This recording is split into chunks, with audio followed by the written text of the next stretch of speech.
hoje teremos uma aula de literatura brasileira do terceiro ano. Hoje iremos entrar na segunda geração do modernismo no Brasil. O meu nome é Professor Gilmar. Contexto histórico. O que estava acontecendo entre 1930 e 1945? Um tripé básico. Toda obra literária ela é baseada em um tripé.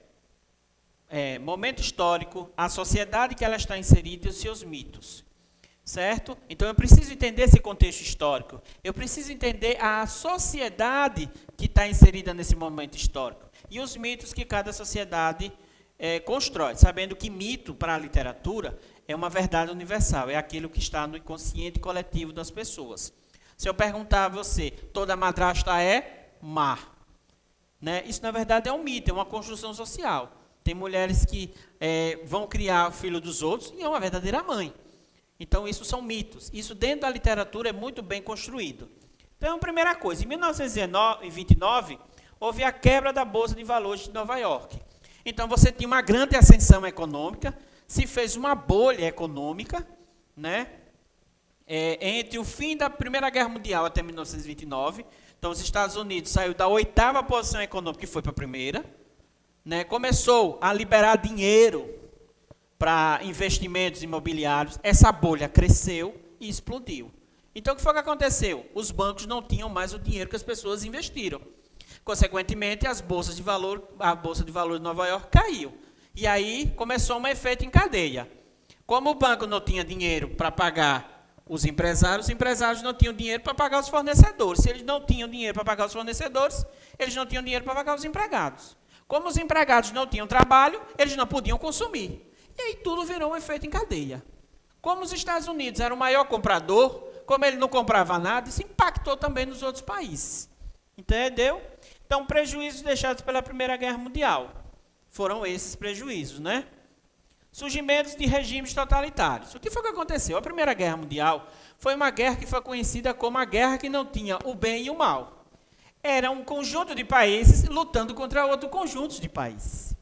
Então, quem perdeu, nasce um movimento socialista, comunista, né? Na passagem do século XIX para o XX, que foi o comunismo e o socialismo, principalmente em 1917, com a Revolução Russa, que desencadeou isso. Então, grupos minoritários se tornaram maioritários. Isso aconteceu na Alemanha, com o nazismo, Hitler, o fascismo, né? Na Itália, na figura de Mussolini, o franquismo na Espanha, com Franco, o salazarismo em Portugal. Por isso que Espanha e Portugal eles não sofreram na Segunda Guerra Mundial, porque eles comungavam dos mesmos ideais de Hitler, certo? E no Brasil, a ditadura Vargas, que também tinha o mesmo viés ideológico, certo? Ideais nacionalistas. Em 1939, eclode a Segunda Guerra Mundial, e aí você tem dois blocos, né, os aliados e os eixos. Isso eu não vou entrar aqui, porque o seu professor de história vai explicar melhor. A crise do café, o que acontece? Você não tinha quem mais comprar o café, a gente já viu isso em 29. Então o governo federal começou a guardar. E aí o preço do café caiu, entrou em crise. Em 1929, o Washington Luiz ele ia suceder o seu poder para Carlos Prestes. Só que Vargas não gostou dessa ideia e elaborou um golpe. E aí surge a Era Vargas. Você tem em 32, São Paulo querendo a volta de um modelo democrático, e aí há a Revolução Constitucionalista de São Paulo e o Rio de Janeiro. Né? O Departamento de Imprensa e Propaganda, né? Que foi instituído por Vargas para censurar a produção artística. Então, essa produção artística, em alguns casos, foram clandestinos. Uma literatura mais introspectiva para a denúncia social. Certo? Então, esse período, a gente vai ver nos prosadores, como Graciliano Ramos, que tinha esse cunho de denúncia social. Mas, nesse momento, a gente vai ler os grandes poetas desse momento. Nessa primeira fase, a gente vai só estudar Cecília Meirelles. Nas outras, a gente vai estudar Vinícius de Moraes, Carlos Drummond de Andrade, certo? Bem, ela é herdeira do estilo simbolista. Veja, ela não nasceu modernista. Ela bebeu das fontes simbolistas, da métrica, da regra, para construir a sua posição modernista. Ela não é uma modernista influenciada pela primeira fase do modernismo, que era uma fase de ruptura. Não, ela se apega aos modelos simbolistas, mas com uma ideia nova de literatura. Fortes traços de espiritualidade e musicalidade. A gente vê muito aquela Adriana Calcanhoto cantando músicas dela, né? Ou Isto ou Aquilo. Uma tradição da lírica portuguesa. Aí voltamos ao trovadorismo, principalmente na sua grande obra, O Cancioneiro da Inconfidência. O gosto pelo paradoxo, pelo contraditório, pelo sim e pelo não, pelo bem e pelo mal, pelo diabo por Deus. Certo? Então tem esse paradoxo.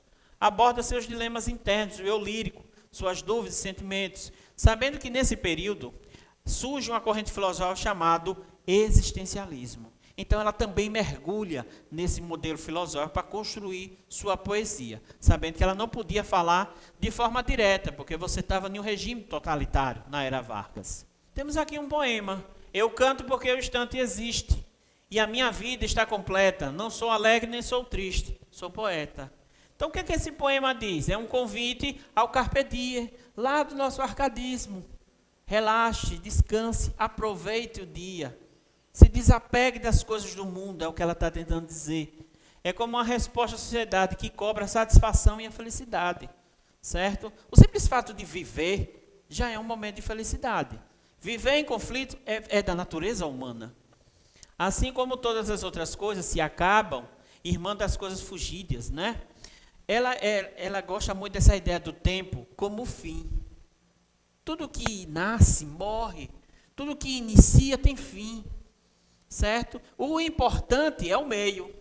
Não é o nascer e a morte, mas o meio. Por isso que ela lida muito com essa questão de que você tem que fazer as coisas, porque tudo vai ter um fim.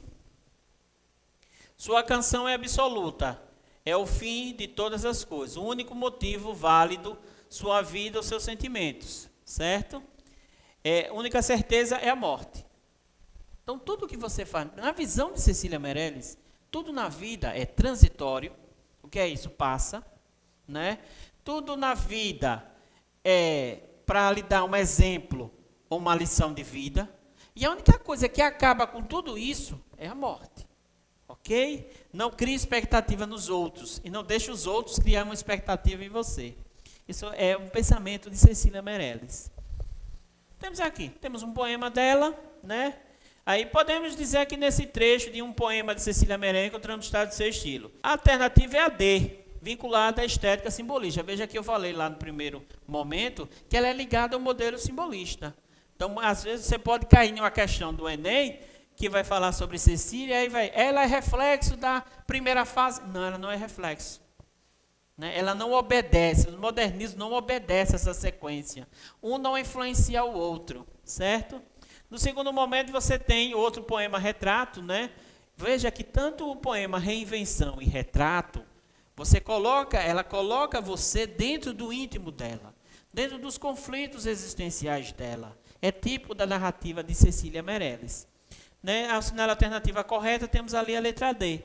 Não há um poema ou registro de estados de ânimo vagos e quase... Não, isso é típico dela.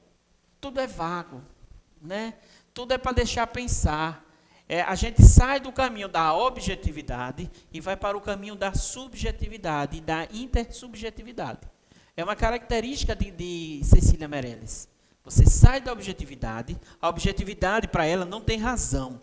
A razão está na forma como você interpreta o mundo, na forma como você vê o mundo. E cada ser tem uma forma diferenciada de ver as coisas.